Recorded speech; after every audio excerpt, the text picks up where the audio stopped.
All right. You ready to go? Leveled up gaming here. I'm bringing you all another deck profile. Well, actually, an update to my Big Black Block deck profile that I took to my locals today.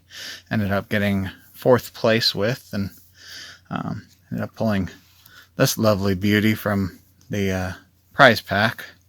So, really happy about that. So, yeah, this is an update to my Big Black Block deck profile. It's did some changes, a couple tech changes. Every card in here except for one, which I'll explain later, I ran at locals today, but at the end of locals I was able to snag this new card. So I'll show you what I changed out. But so let's start off with the babies. We're still running the 4 Kaporimon and one of him. It'll be so much better once the new starter decks come out, because the new Kaporimons for blockers are so much better than this one. But for the rookies, we still have the 4 Toy Agumon. Sorry about the glare. Let me see if I can fix that real quick. There we go. The 4 Toy Agumon. The 4 Gatsumon. Good blocker. The reboot on him works really well with Andromon that we play for our level 5s. Now this is where I now have 2 of these instead of just the one. I was only running just the one earlier because I only had one. Now I have 2. Really good card. And then 2 of the Commandermon. A little bit lower. You might see that. Only 12 cards there. A little bit lower than we were running beforehand. When it gets into the 4s now, this is where things changed a lot. I now have 4 of this one. Really not a bad 4 drop if you have to. I find that this is better than Gardramon for dropping. Only because I did end up winning one because I could attack with him instead of Gardramon. So we're running 4 of him. We're still running the 4 Greymon with the jamming. If they have reboot. Still pretty good. And then I'm running 2 Numamon. I might bump this up to 3, only because the 3 drop for him kind of jumps in there better, especially on a 4. And then the 1 Gardramon. So, cut down a little bit on the number of blockers, but it's still a blocker deck. It's all about the blockers. I think altogether in this deck I run a total of 18 blockers. Beforehand I was running 22 in my previous build before this video. 4 Andromon. He has no restriction on if you attack, so if you build him up with a Toy Agumon, just poke and then retreat into being able to block that next turn. And then we also run 4 of the Metal Greymon. Metal Greymon's really good. The security attack +1. He might change in the future, but for now this is what it is. Now the 6s, this is where things got way different than last time. I'm only running now 2 Cranomon. I don't know where to make room for more. I just made more of a toolbox variant instead of just a straight blocker deck. So there's 2 of him.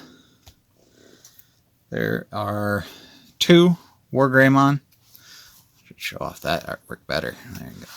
2 War Greymon. Used to be 3, I do believe, for a while, but I cut that down.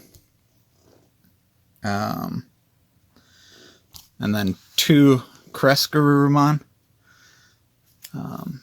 He, with mostly blockers in your deck, it's really awesome when you're able to flip over a Andromon and play him out on the field. Such a really good card. Now this is where things got a little bit different. My locals have a lot of heavy hitters. Things like things like Magna Lordmon. That's a big one, and then a lot of Omnimon Turbo decks. So this is where these guys came in for the D-Digivolve 2. I started to go a little bit more of a control variant on the deck. These are pretty good. After you, well, with the piercing and everything, those can kind of throw the opponent off. Because when you switch from all black blockers to all of a sudden a red piercer, can kind of throw them off. And then the last ones is 2 Machinedramon. He won me so many games this weekend. Just dropping him for 4 and de-digivolving 2 of your opponent's Digimon by 2, it ended up winning. And then it had a blocker on the board, and they could never get over it.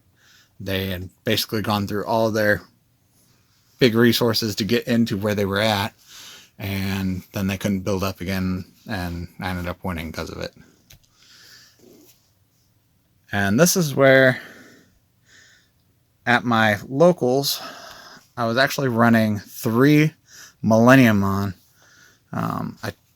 At the end, after it was all done, I took one of them out for the next card I'll show you. But this won one game for me. He had a full Omnimon built up, and I just was able to drop this after having him on board. You know, just dropping him a few turns earlier, blocking with him for a while. Then I was able to drop the Millenniummon on top. Really good card. But I did cut one of them for this new card that I got, Omnimon Ultra S. I like him better. Now granted, you know, Millenniummon, he has the, can come back from the, you know, if he gets destroyed, he can come back, but he is now able to Digivolve on top of a, Blitzgreymon if I have to, because he Digivolves onto red or black. So yeah, that is my big change in here on those. I haven't actually used him yet, so I can't tell you if he's going to be good in this deck, but I would almost guess he's good. And that's it for the Digimon. The next cards are 2 Joe. A lot of blockers in here, so more than likely you'll always be gaining that 1 memory. I now run 2 Tai, the black Tai, 1,000 during your opponent's turn. An early drop of him is really good. Your opponent doesn't really know how to respawn most of the time with you always gaining 3 memory. Most of the time they were trying to memory choke me because I was memory choking them, and then I was able to play him. So, and then the last tech card, Spider Shooter. It actually did really well. Black doesn't have a whole lot of good options, but this one did pretty good. I was trying to go more of the control variant, and it worked really well. Getting 4th place at my locals. So yeah, so that is the deck profile. Hope y'all enjoyed it. Give it a like, thumbs up. So yeah, thanks all for watching.